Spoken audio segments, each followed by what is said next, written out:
10,000 साल पहले जब इंसान जंगलों में जिंदा रहने की कोशिश करता था, तब इस दुनिया पे एक ऐसा जानवर राज करता था जो शिकार करने का पूरा गेम ही बदल देता था। नाम था डायरवुल्फ। Over 10,000 years ago, a howl was lost to time. ये कोई आम भेड़िया नहीं था, बल्कि एक ऐसा खतरनाक भेड़िया था जो अपने समय के सबसे बड़े एनिमल्स जैसे वुली मैमथ और बाइसन का भी शिकार करता था। डायरवुल्फ का साइज आज के नॉर्मल वुल्फ से भी बड़ा था और इनका जॉस इतना पावरफुल होता था कि बस एक ही झटके में ये हड्डियों को तोड़ देते थे। ये जानवर अकेला शिकार नहीं करता था, बल्कि पूरी टीम में करता था और एक वेल कोऑर्डिनेटेड गैंग की तरह शिकार को घेर कर मार गिराता था। आइस एज के जमाने में ये शिकारी फूड चेन के टॉप पे था, लेकिन फिर एक टाइम आया जब सब कुछ बदल गया। क्लाइमेट चेंज हुआ, ग्लेशियर पिघलने लगे और धीरे धीरे ये प्रेडिटर एक हिस्ट्री बन गया। लेकिन वो तो आपने सुना ही होगा कि हिस्ट्री रिपीट इटसेल्फ। एंड आज 2025 में साइंटिस्ट ने कुछ ऐसा ही कर दिखाया है जिसे देख पूरी दुनिया हिल गई है। डायरवुल्फ जो आज से 10,000 साल पहले एक्सटिंक्ट हो गए थे, साइंटिस्ट ने उसको फिर से जिंदा कर दिया है। सही सुना आपने, एक 10,000 साल पहले एक्सटिंक्ट हो चुके जानवर को साइंटिस्ट ने फिर से जिंदा कर दिया है। लेकिन सवाल ये है कि आखिर ये पॉसिबल भी कैसे है? क्या साइंस इतनी पावरफुल हो गई है कि अब हम भगवान की तरह मरे हुए जानवर और इंसानों को जिंदा कर सकते हैं? और सबसे बड़ा सवाल कि अगर एक एक्सटिंक्ट वुल्फ वापस आ सकता है, तो क्या कल के डेट में डायनासोर को भी जिंदा किया जा सकता है? आखिर विलुप्त हो चुके जानवर को वापस लाने का पूरा साइंस क्या है, डिटेल में जानते हैं इस वीडियो में।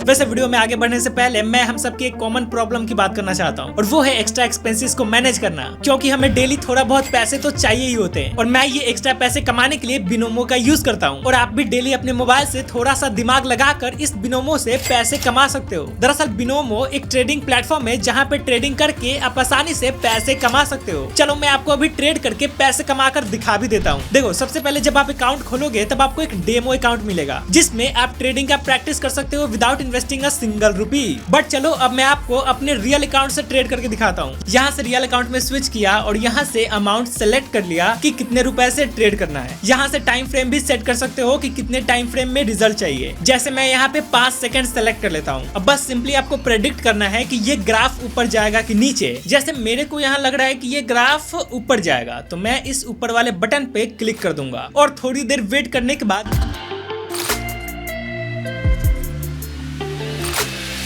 ये कुछ अमाउंट जीत लिया। आप देख सकते हो यहाँ प्रॉफिट का नोटिफिकेशन आ चुका है। और यहाँ से विड्रॉल करना भी बहुत आसान है। जो भी पैसे कमाते हो आसानी से अपने बैंक अकाउंट में ट्रांसफर कर सकते हो, और वो भी बिना किसी हिडन चार्जेस के। और हाँ, अभी बिनोमो पे फ्रॉग ऑफ फॉर्च्यून नाम का इवेंट चल रहा है जिसमें आपको ट्रेडिंग चैलेंजेस कंप्लीट करने पे आईफोन 15 से लेकर मर्सिडीज बेंज कार तक जीतने का चांस मिल सकता है। प्लस अगर आप मेरे लिंक से साइन अप करते हो और ये promo code fact to fact use करते हो, तो आपको 2x बोनस मिलेगा आपके फर्स्ट डिपॉजिट पे। तो जल्दी से मेरे डिस्क्रिप्शन या पिन कमेंट के लिंक से बिनोमो डाउनलोड करके पैसे कमाओ, बट ध्यान रखना अपनी जिम्मेदारी पे। अब वीडियो पे वापस आते हैं। देखिए, ये जो डायरवुल्फ को दोबारा से जिंदा किया गया है, इसे डी एक्सटिंक्शन प्रोसेस कहते हैं। डी एक्सटिंक्शन एक ऐसा प्रोसेस है जिसमें एक ऐसा ऑर्गेनिज्म बनाया जाता है जो धरती से किसी कारण की वजह से विलुप्त हो गए हैं। बट इस डी एक्सटिंक्शन प्रोसेस के जरिए उन एक्सटिंक्ट हो चुके एनिमल्स जैसा दिखने वाला या एग्जैक्ट उसी एनिमल को जिंदा किया जा सकता है। और ये जो डायरवुल्फ है, इसको भी डी एक्सटिंक्शन प्रोसेस के जरिए ही वापस लाया गया है। एक्चुअली आज से 10,000 साल पहले नॉर्थ अमेरिका के आइसी प्लेन्स में ये डायरवुल्फ राज करते थे। ये आइसिस के समय 1,25,000 साल से 10,000 साल पहले तक जिंदा थे। ये एक्चुअल में कैसे दिखते थे आप इस 3D इमेज में देख सकते हो। इसका साइंटिफिक नेम है कैनिस डायरस, जिसका मतलब होता है भयानक या खतरनाक वुल्फ। लेकिन रिसेंट साइंटिफिक डिस्कवरी से ये पता चला कि डायरवुल्फ एक्चुअल में वुल्फ थे ही नहीं, और इसीलिए साइंटिस्ट ने इसका नाम अपडेट करके एनोसायोन डायरस रखा, जहाँ एनोस का मतलब है टेरिबल और सायोन का मतलब है डॉग। एंड ये जो डिस्कवरी हुआ एंड पता चला कि एक्चुअल में ये भेड़िया था ही नहीं, यही वजह था कि ये दोबारा जिंदा भी हो पाया है। अभी आगे बताऊंगा कैसे। और ये सब हमें पता कैसे चला, तो एक्चुअली लॉस एंजलिस कैलिफोर्निया में एक जगह है ला ब्रिया टार पिट्स, जहाँ डायरवुल्फ के 4,000 से भी ज्यादा स्पेसिमिन मिले हैं। ये स्टिकी टार पिट्स प्री हिस्टोरिक एनिमल्स के लिए डेथ ट्रैप बन गए थे। मतलब जमीन से एक चिपचिपा सब्सटेंस निकलता था जो बाहर से देखने पर नॉर्मल मिट्टी की तरह ही लगता था, लेकिन अंदर से बहुत चिपचिपा, गहरा और डेंजरस होता है। तो एंशिएंट टाइम में जब भी कोई बड़ा जानवर जैसे मैमोथ या बाइसन वहाँ से गुजरते थे तो वो इसमें फंस जाते थे क्योंकि ये चिपचिपा और गहरा होता था। अब जब ये डायर वुल्फ इतने बड़े शिकार को देखते थे तब उनके मन में लालच आ जाता था और उनका शिकार करने के लिए बिना कुछ सोचे समझे उनकी तरफ भागने लगते थे। एंड आपको पता ही है कि भेड़िया कभी भी अकेले शिकार नहीं करते बल्कि टीम में करते हैं। फिर क्या, बहुत सारे भेड़िया शिकार करने जाते थे एंड वो भी उस टार पिट में फंस कर मर जाते थे। ला ब्रिया टार पिट्स में आज भी एक फेमस डायर वुल्फ वॉल है जहाँ पे 400 से भी ज्यादा डायर वुल्फ के स्कल को डिस्प्ले किया गया है, जैसे कि आप इस वीडियो में देख सकते हो। यहाँ पे 3600 प्लस डायर वुल्फ्स के फॉसिल्स भी मिले हैं जो इस स्पीसीज को दुनिया का सबसे ज्यादा स्टडी किया जाने वाला प्री हिस्टोरिक प्रेडिटर बनाता है। 1908 में पैलियोंटोलॉजिस्ट जॉन कैम्पबेल मेरियम ने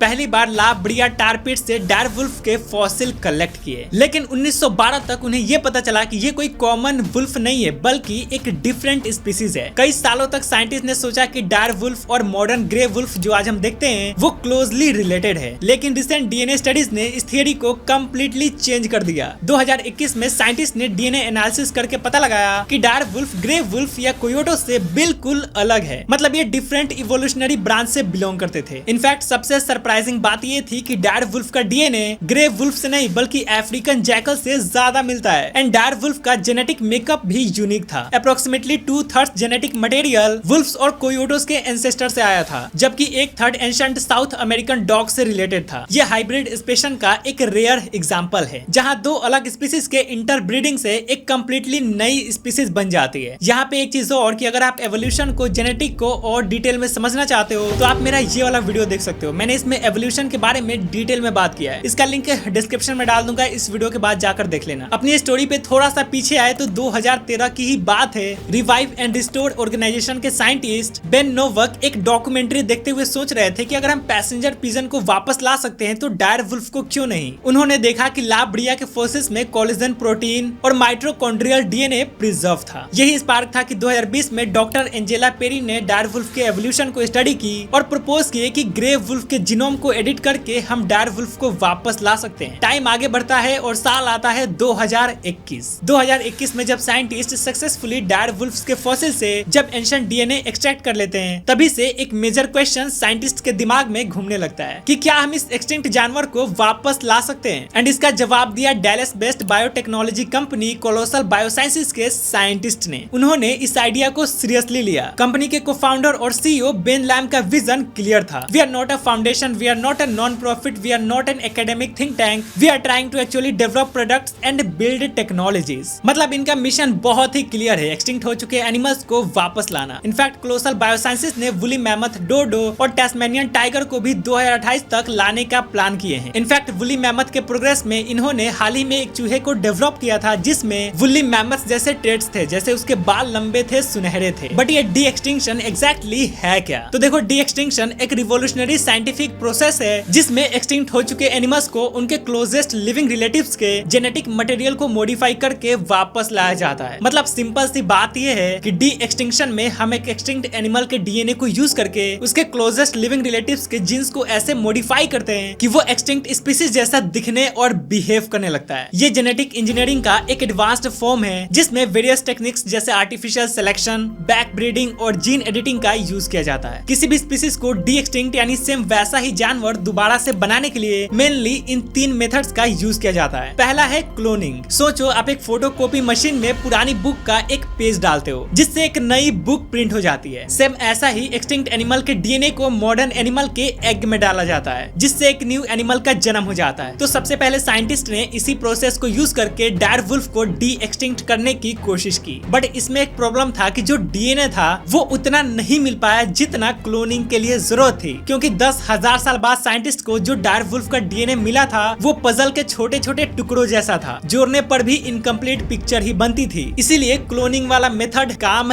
नहीं आया। नाउ किसी भी स्पीसीज को दोबारा से जिंदा करने के लिए जो दूसरा मेथड यूज किया जाता है वो है बैक ब्रीडिंग। इसका मतलब है कि एक्सटिंक्ट एनिमल के जीन्स को उनके जिंदा रिलेटिव से फैमिली ट्री में वापस ट्रेस करना। जैसे ओरोकस एक एक्सटिंक्ट वाइल्ड काउ थी, तो साइंटिस्ट ने देखा कि स्पेनिश फाइटिंग बुल्स में उनका कुछ जीन्स बचा हुआ है, तो उन्होंने बुल्स को सेलेक्टिवली ब्रीड किया ताकि उनमें स्लोली ओरोकस जैसे ट्रेट्स आ जाए, जैसे huge size, huge horn size. और फिर जब वो किसी काउ से मेटिंग करे तो जो जीन्स साइंटिस्ट ने बुल में ब्रीड किया था वो उस काऊ में भी चला जाए, जिससे जब उस काऊ को बच्चा हो तो वो ओरोकस काऊ जैसा ही दिखे और उसके ट्रेड्स भी ओरोकस काऊ जैसा ही हो। ठीक यही सेम प्रोसेस डायरवुल्फ के भी केस में सोचा गया था कि आज के टाइम में जो ग्रे वुल्फ है उसमें डायरवुल्फ के जीन्स को ब्रीड करके एक न्यू डायरवुल्फ के बच्चे को पैदा किया जा सके। बट यहाँ पे दिक्कत ये थी कि डायरवुल्फ का कोई डायरेक्ट फैमिली मेंबर नहीं बचा है। ग्रे वुल्फ का 99% डीएनए मैच तो करता है डायरवुल्फ से, बट ये उसका कजन है, सिबलिंग नहीं है, इसीलिए बैक ब्रीडिंग वाला मेथड भी फेल हो गया। एंड लास्ट मेथड जो किसी भी एक्सटिंक्ट स्पीसीज को जिंदा करने के लिए यूज किया जाता है वो है जीनोम एडिटिंग। सोचो एक किताब है जिसमें लिखा है you are very good boy, अब यहाँ पे वेरी गलत लिखा है, सही होना चाहिए वेरी। तो एडिटर क्या करेगा कि सिर्फ एक स्पेलिंग को सही कर देगा। बिल्कुल वैसे ही अगर हमारे डीएनए में कोई गलत इंस्ट्रक्शन हो जो किसी बीमारी का कारण बन रहा हो तो जीनोम एडिटिंग से उस पार्ट को एडिट करके सही किया जा सकता है। एंड ठीक ऐसे ही इसी प्रोसेस को यूज करके साइंटिस्ट किसी भी लिविंग ऑर्गेनिज्म जैसे ह्यूमन, प्लांट्स, एनिमल के जीन को एडिट करके डीएनए में चेंज कर सकते हैं। और इसी प्रोसेस को यूज करके कोलोसल बायोसाइंसेस के साइंटिस्ट ने डायरवुल्फ को वापस ला दिए, जिसको अप्रैल 2025 में उन्होंने पूरे दुनिया को दिखाया। मतलब उन्होंने डायरवुल्फ का D extinction genome editing process से ही किया। एक्चुअली उन्होंने क्या किया कि सबसे पहले उनके टीम ने 13,000 साल पुराने डायरवुल्फ के टीथ और 72,000 साल पुराने डायरवुल्फ के स्कल से डीएनए एक्सट्रैक्ट किया। फिर साइंटिस्ट ने डिस्कवर किया कि डायरवुल्फ और modern grey wolf 99% genetically similar है, लेकिन फिर भी इन ग्रे वुल्फ में 80 जीन्स डायरवुल्फ से अलग है। और आपको पता ही होगा कि हर जीन का काम अलग अलग होता है, जिसकी वजह से ही कलर, फर डेंसिटी, बॉडी वगैरह अफेक्ट होता है। तो साइंटिस्ट इसी प्रोसेस के थ्रू ये चाहते थे कि जो अभी के टाइम में ग्रे वुल्फ है उनका जो करंट जीन्स है उसको मॉडिफाई करके डायरवुल्फ्स बनाया जाए। अब ये काम मैनुअली तो पॉसिबल नहीं है, राइट? तो इसीलिए साल 2012 में दो साइंटिस्ट इमैनुअल चारपेंटियर और जेनिफर डोडना ने एक अमेजिंग टूल बनाया, क्रिस्पर Cas9। जिसके बाद कोलोसल बायोसाइंस के साइंटिस्ट ने क्रिस्पर Cas9 टेक्नोलॉजी को यूज करके ग्रे वुल्फ के जीन में 20 एडिट्स किए। 14 डिफरेंट जीन्स में उन्होंने स्पेशली उन जीन्स को टारगेट किया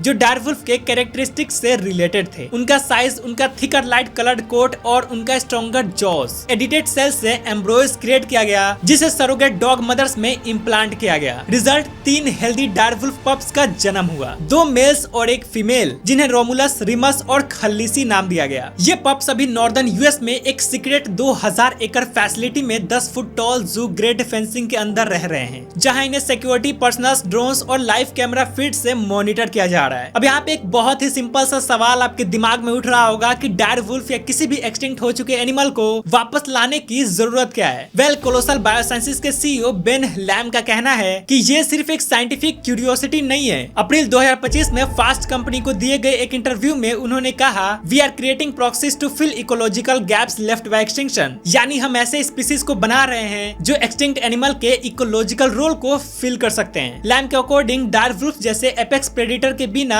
इकोसिस्टम खुद को बैलेंस नहीं कर सकती। इसको एक्सप्लेन करते हुए लैम एक एग्जांपल भी देते हैं। वो कहते हैं कि जब डायरवुल्फ 10,000 साल पहले एक्सटिंक्ट हो गए तब नॉर्थ अमेरिका के इकोसिस्टम में एक वैक्यूम क्रिएट हो गया था। येलोस्टोन नेशनल पार्क में जब 1995 में वहां ग्रे वुल्फ्स को इंट्रोड्यूस किया गया तब पूरे इकोसिस्टम में पॉजिटिव चेंजेस आए। नाउ कोलोसल का क्लेम है कि उनके एडिटेड डायरवुल्फ्स भी ऐसे ही की स्टोन स्पीसीज की तरह काम करेंगे एंड नेचर को बैलेंस करेंगे। पर सवाल ये है कि क्या ये जो 3 डायरवुल्फ्स है ये असल में डायरवुल्फ्स है भी? University of Otago professor Philip Seddon का कहना है कि कोलोसल बायोसाइंसेस ने जो अनाउंस किया वो डायरवुल्फ की डी एक्सटेंशन के नाम से जानी जाती है, लेकिन रोमुलस, रिमस और खलीसी असली डायरवुल्फ्स नहीं है, ये जेनेटिकली मॉडिफाइड ग्रे वुल्फ्स है। साइंस मीडिया सेंटर के रिपोर्ट के अकॉर्डिंग डायरवुल्फ्स और ग्रे वुल्फ्स 6 मिलियन साल पहले एक कॉमन एंसेस्टर से अलग हो गए थे और एक्चुअली अफ्रीकन जैकल डायरवुल्फ्स के ज्यादा क्लोजली रिलेटेड हो सकते हैं। प्रोफेसर सैडोन कहते हैं कि डायरवुल्फ्स अपने जीनस में हैं, तो ये बिल्कुल अलग स्पीसीज है। कोलोसल ने क्या किया है कि उन्होंने ग्रे वुल्फ के जेनेटिक मटेरियल में थोड़ा चेंजेस इंट्रोड्यूस किए हैं, जिससे उन ग्रे वुल्फ्स में वो फीचर डेवलप हो गए हैं जो डायरवुल्फ्स में होते थे। यानी सिर्फ 14 जीन्स को एडिट कर देने से स्पीसीज चेंज नहीं हो जाती। पैलियोकोलॉजिस्ट जैकलिन जिल ने नेचुरल न्यूज में अपना इंटरव्यू देते हुए ये बताया कि 14 ऑल्टर्ड जीन्स से स्पीसीज रीडिफाइन नहीं हो जाती। येल यूनिवर्सिटी के बायोएथिस्ट स्टीफन लेथम भी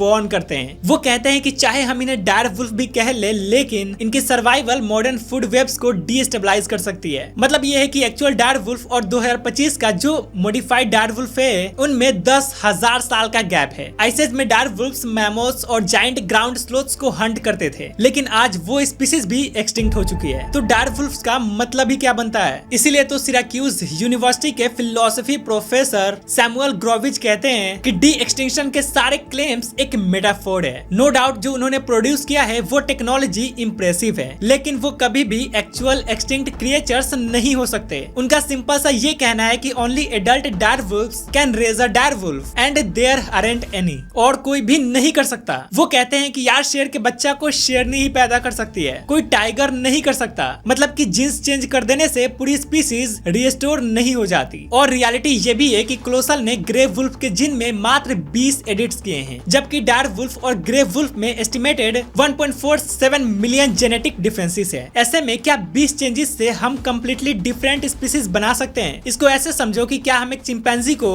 जो कि 98.8% हमारी जेनेटिक मेकअप शेयर करता है, तो क्या सिर्फ 20 चेंजेस करने से वो इंसान बन जाएगा? इसका जवाब ऑफ कोर्स ना है। अब ये टोटली आप पे डिपेंड करता है कि आप इस मॉडिफाइड ग्रे वुल्फ को डार्वुल्फ मानो या ना मानो। ये बहस अपनी जगह है, बट इंपॉर्टेंट क्वेश्चन ये है कि क्या नेचर के खिलाफ इस तरह का खिलवाड़ सही है? क्योंकि इनको अगर जंगल में ऐसे ही छोड़ दिया गया तो ये दूसरे जानवर को भी खत्म कर सकते हैं। क्योंकि जैसे कि मैंने आपको बताया था कि ये जो डार्वुल्फ है, इनका ग्रे वुल्फ से 25% साइज बड़ा है, और ये आज से 10,000 साल पहले मैमथ और बाइसन का शिकार करते थे। तो फिर डार्वुल्फ्स का आज के टाइम में क्या मतलब बनता है? तो देखो, डी एक्सटिंक्शन टेक्नोलॉजी के कुछ फायदे भी हो सकते हैं, लेकिन इसके साथ कुछ सीरियस प्रॉब्लम्स भी है। इकोलॉजिकल पर्सपेक्टिव से देखा जाए तो किसी एक्सटिंक्ट स्पीसीज को दोबारा इकोसिस्टम में लाना रिस्की तो है, क्योंकि नेचर उन स्पीसीज के बिना ही एडजस्ट हो चुकी है। एंड अगर हम उन स्पीसीज को वापस ले आते हैं तो पूरा बैलेंस बिगड़ सकता है। कुछ एक्सपर्ट्स कहते हैं कि एक्सटिंक्शन नेचर का एक नेचुरल प्रोसेस है और हमें इसमें दखल नहीं देना चाहिए। लेकिन कुछ लोगों का मानना है कि अगर किसी स्पीसीज का एक्सटिंक्शन ह्यूमंस के वजह से हुआ है, जैसे हंटिंग या पोल्यूशन के कारण, तो उस गलती को सुधारना हमारी मॉरल जिम्मेदारी है। ऐसे डी एक्सटिंक्शन सपोर्टर्स का कहना है कि ये टेक्नोलॉजी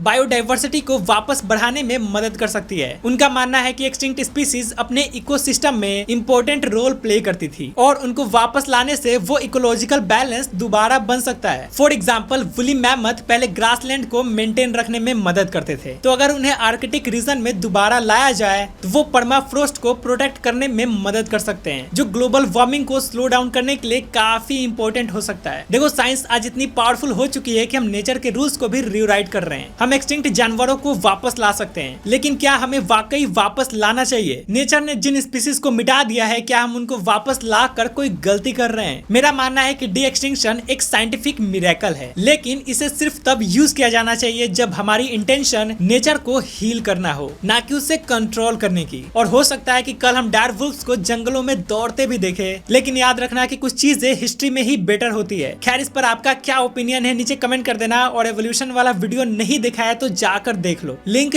डिस्क्रिप्शन में है।